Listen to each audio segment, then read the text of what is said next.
Pada kesempatan kali ini, kami mengangkat 4 poin penting. Yang pertama, pengertian SRAC dan LRAC. Yang kedua, ciri-ciri kurva SRAC dan LRAC. Yang ketiga, kurva SRAC dan LRAC. Dan yang terakhir, perbandingan atau perbedaan SRAC dan LRAC. Baik, jadi di sini saya akan menjelaskan tentang apa pengertian SRAC dan LRAC itu. Yang pertama, LRAC atau Long Run Average Cost Curve adalah rangkaian kurva biaya jangka pendek yang berbentuk seperti amplop. Pada kurva Long Run Average Cost adalah kurva yang menunjukkan perbedaan skala operasi yang dipilih dalam jangka panjang. Pada titik tertentu, kita akan dapat mengenai biaya rata-rata produksi barang. Yang kedua, Short Run Average Cost atau SRAC adalah kurva yang menunjukkan biaya produksi rata-rata per unit output dalam jangka pendek, di mana beberapa faktor produksi dianggap tetap dan tidak bisa diubah, seperti kapasitas pabrik atau jumlah mesin. Dalam jangka pendek, perusahaan tidak dapat mengubah semua faktor produksinya, seperti ukuran pabrik atau peralatan modal, tetapi dapat menyesuaikan variabel-variabel lain seperti jumlah tenaga kerja atau bahan baku. SRAC itu kayak biaya yang kita hitung untuk memproduksi barang dalam jangka pendek. Di sini, kita anggap ada beberapa faktor produksi yang tetap, misalnya mesin atau gedung. Nah, biaya ini dihitung dengan cara membagi total biaya yang dikeluarkan untuk produksi dengan jumlah barang yang dihasilkan. Sedangkan LRAC itu lebih luas dan mempertimbangkan semua faktor dalam jangka panjang.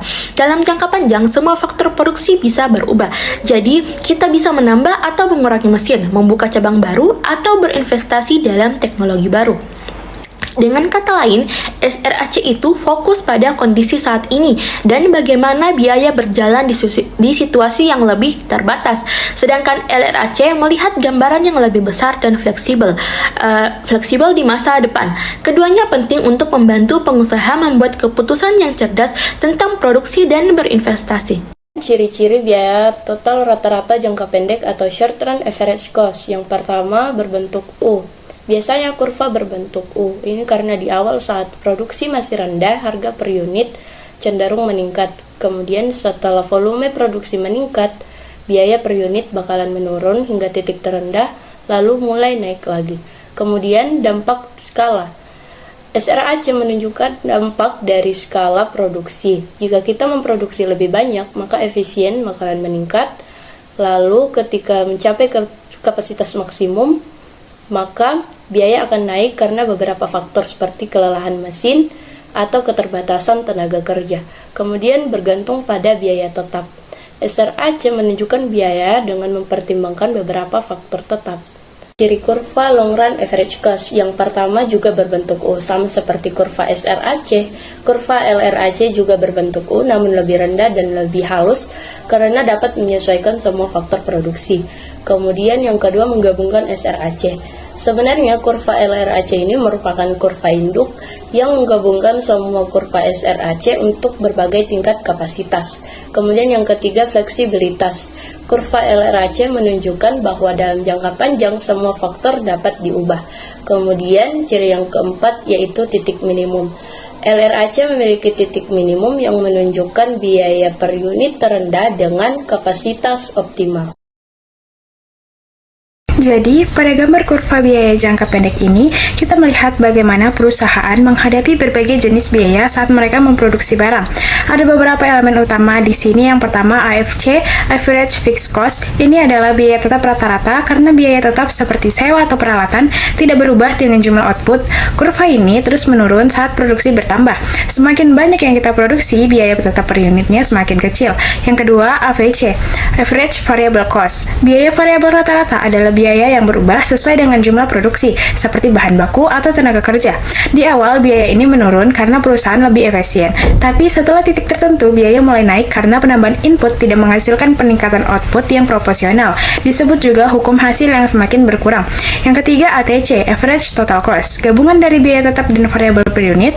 Pada awalnya, ATC menurun karena perusahaan mendapatkan keuntungan dari efisiensi biaya, tetapi setelah mencapai titik terendah, ATC naik lagi karena biaya variabel semakin tinggi. Yang terakhir ada MC, marginal cost. Ini adalah biaya untuk memproduksi satu unit tambahan. MC awalnya turun karena efisiensi produksi, tetapi mulai naik seiring bertambahnya output. MC ini penting karena akan memotong kurva AVC dan ATC di titik terendahnya. Saat MC di bawah ATC atau AVC, rata-rata biaya akan turun, tapi jika MC di atasnya, biaya rata-rata akan naik. Penjelasan ini semoga membantu kita memahami bagaimana perusahaan bisa mengatur produksi mereka secara efisien. Dengan mengetahui kapan biaya produksi mulai naik, mereka bisa memutuskan jumlah output yang optimal agar biaya rata-rata per unit tetap rendah. Jadi, kurva LRAC ini seperti peta yang menunjukkan hubungan antara biaya produksi dan jumlah barang yang kita buat dalam jangka panjang. Ada 3 tahap utama yang bisa kita lihat di kurva ini. Di bagian kiri kurva sebelum kita sampai di titik B, kita berada di tahap yang disebut economies of scale.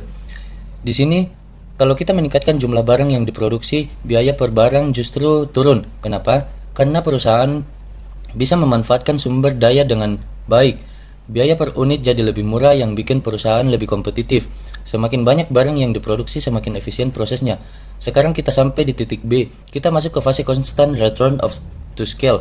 Di sini perusahaan sudah ada di titik paling efisien. Apa yang terjadi di tahap ini? Biaya rata-rata per unit ada di titik terendah. Jadi kita beroperasi dengan efisien banget. Memproduksi lebih banyak barang di tahap ini tidak bikin biaya per unit naik. Setelah kita melewati titik B, kita masuk ke tahap diseconomies of scale. Di sini meskipun kita terus mencoba memproduksi lebih banyak barang, biaya rata-rata justru mulai naik. Kenapa bisa begitu? Perusahaan jadi lebih sulit mengatur dan mengontrol operasional karena terlalu besar. Biaya untuk koordinasi dan kontrol meningkat, dan ini bisa menyebabkan pemborosan. Produktivitas mulai menurun karena semakin rumitnya proses yang harus dikelola.